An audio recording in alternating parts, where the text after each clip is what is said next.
Hey, I just wanted to make a short video explaining how to do a little bit of soldering. The outside of this copper is not clean at the moment. You want everything to be extremely clean. When you cut off a piece of pipe, the roller in the cutter leaves a little edge inside of the pipe, and that has to be cut off. That burr needs to be cut off. And you can use a special tool called a deburring tool to get that out, or you can just use like a razor blade. Clean all of the fittings really well before you at all begin to heat anything, because if it's not clean, it's not going to seal well.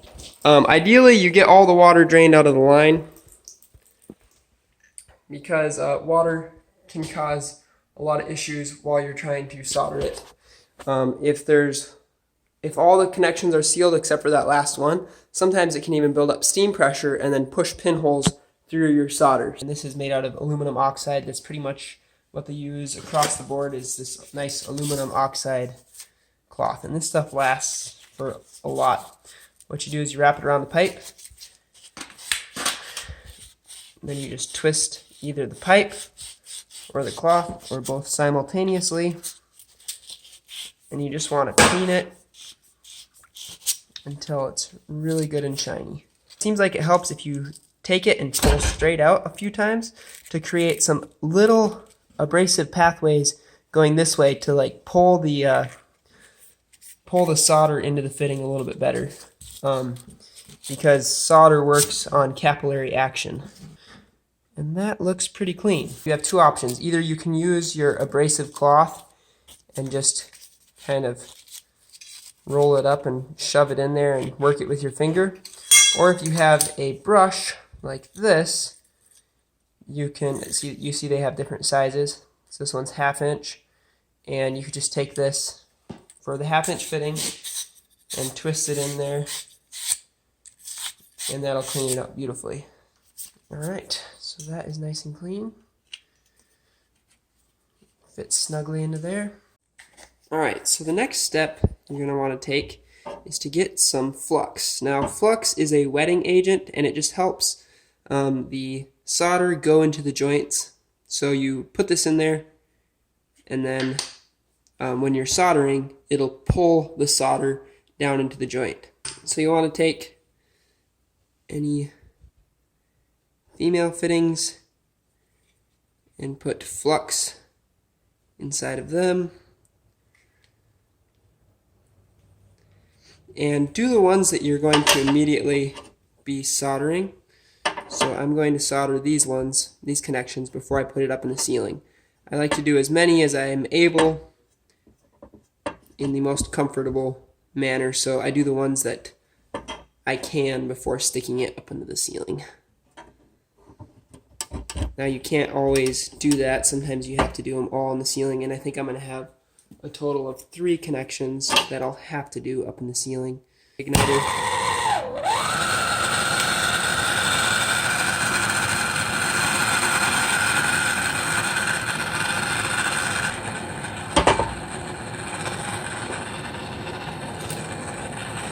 So just heat it.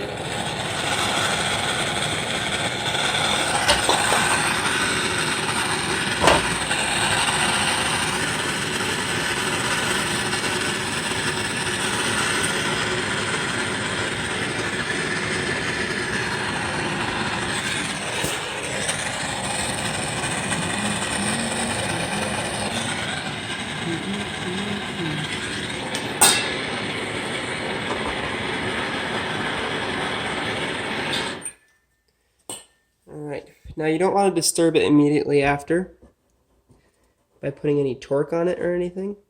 Oh, did you see that flash over? That was it going from a liquid to a solid. So that connection is now solidly attached. We did get a bit of a drop on this side when I rotated it, but I think that was a successful soldering connection. So then you want to look at it, inspect it really well along this axis, and a trick I learned from my brother is to take a razor blade and just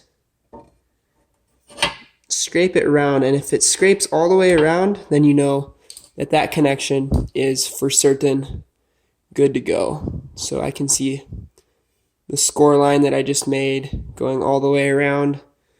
Sometimes the little drops of flux that burn this kind of black color, sometimes those will make it appear as if your brazing job didn't do so well. But I think that we are good to go on this one. So we'll go ahead and do this next connection.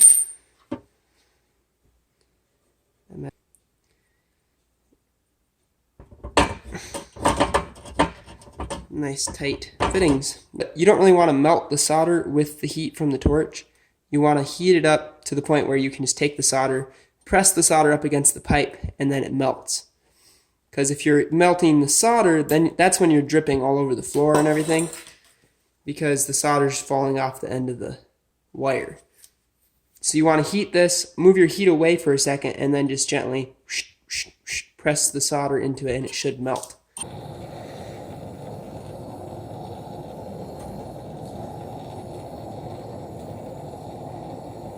Just take your time. Don't be stressed out about it. Okay, so you can kind of see now when I touch the pipe with the solder, it just melts.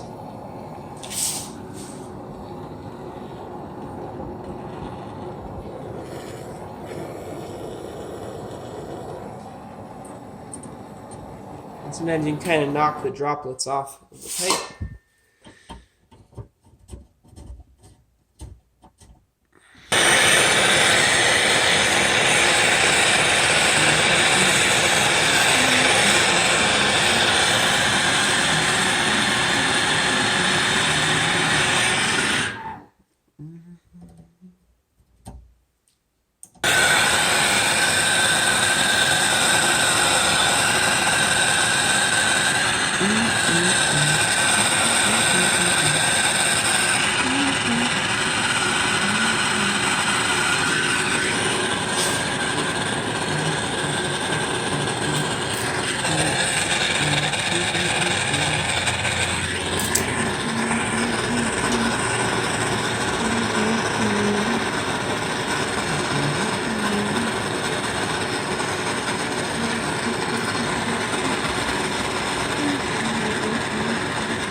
Alright, and we are ready to put this thing up in the ceiling.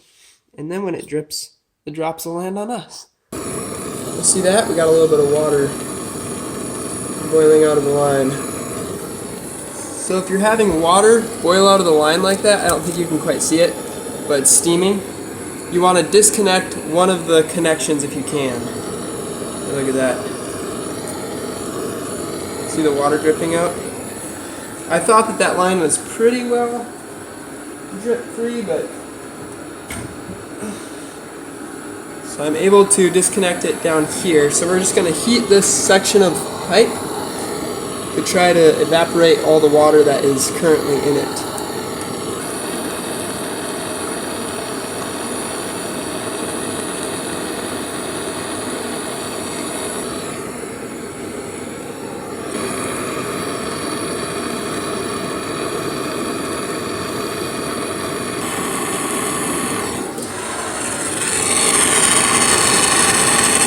Water is turned back on. So now we're going to go and inspect for leaks. Visually inspect and feel around each fitting. Clean it off because the flux sometimes can seal any small pinholes. Visually inspecting for any droplets of water. Keep an eye on it for 5 to 10 minutes. Make sure there's no water coming out. And then of course the next day you'll want to look at it again to just make sure. Then you're good to go. Seems to me they were all successful. So anyway, hope that this video was informative and helped you out. And have fun working on your project. Talk to you later.